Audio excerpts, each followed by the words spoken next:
Hello বন্ধুরা, তো কেমন আছেন আপনারা সকলে? ভিডিওর থাম্বনেল দেখে তো বুঝে গেছেন। আজকে আমি কথা বলবো বাংলাদেশের তৈরি প্রথম light attack and surveillance drone KX2 drone. এটা বাংলাদেশের নিজেদের বিমান বাহিনীদের দ্বারা তৈরি করা হয়েছে। এটা যদি সত্যি হয়ে থাকে তাহলে এখন বাংলাদেশও তুরস্ক এবং ইরানের মতন দেশের সাথে টেক্কা দিয়ে ড্রোন টেকনোলজি ডেভেলপ করতে পারবে। আর এর মাধ্যমে চাইলে বাংলাদেশ এই ড্রোনটা অন্যান্য দেশে রপ্তানিও করতে পারবে। আর এর ফলে অনেক বৈদেশিক মুদ্রা এবং বাংলাদেশের সামরিক শক্তি আরও বৃদ্ধি করার একটি সুযোগ তৈরি হবে। ইন্ডিয়াও কিন্তু নিজস্ব প্রযুক্তিতে ড্রোন বানাচ্ছে, যেমন রুস্তম 1, 2 এবং তাপস। এই ড্রোনগুলো বাংলাদেশের KX2 ড্রোনের মতন লাইট অ্যাটাক ও সার্ভেলেন্স ড্রোন। কিন্তু ইন্ডিয়ার এই সকল ড্রোন তুরস্কের বাইরাক্তার TB2 ড্রোনের সামনে কিছুই না।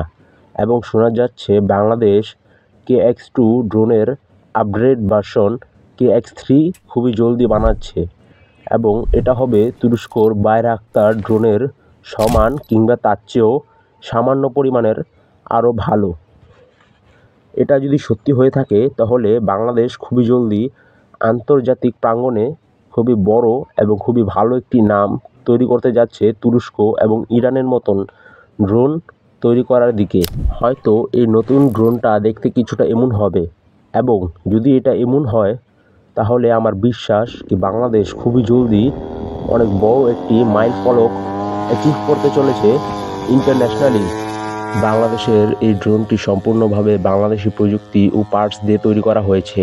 এখানকার সফটওয়্যার হার্ডওয়্যার দোনোটাই বাংলাদেশে তৈরি। শুধুমাত্র ইঞ্জিনটা অস্ট্রেলিয়ার ইঞ্জিন, কারণ বাংলাদেশের কাছে এরকম পাওয়ারফুল ইঞ্জিন নেই। সাধারণত অন্যান্য দেশের ইঞ্জিন ব্যবহার করলে ড্রোনে কোনো সমস্যা দেখা যায় না, কারণ তুরস্কের বাইরাক্তার TB2 ড্রোনও অস্ট্রেলিয়ার রোডেক্স 192 ইঞ্জিন দ্বারা তৈরি করা হয়েছে।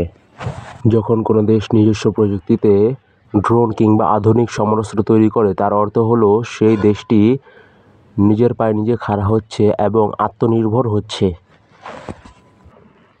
আশা করছি আপনাদের ভিডিওটা অনেক ভালো লেগেছে। যদি ভিডিওটা ভালো লেগে থাকে তো অবশ্যই চ্যানেলে লাইক করে চ্যানেলটাকে সাবস্ক্রাইব করে দেবেন এরকম নতুন নতুন ভিডিও দেখার জন্য।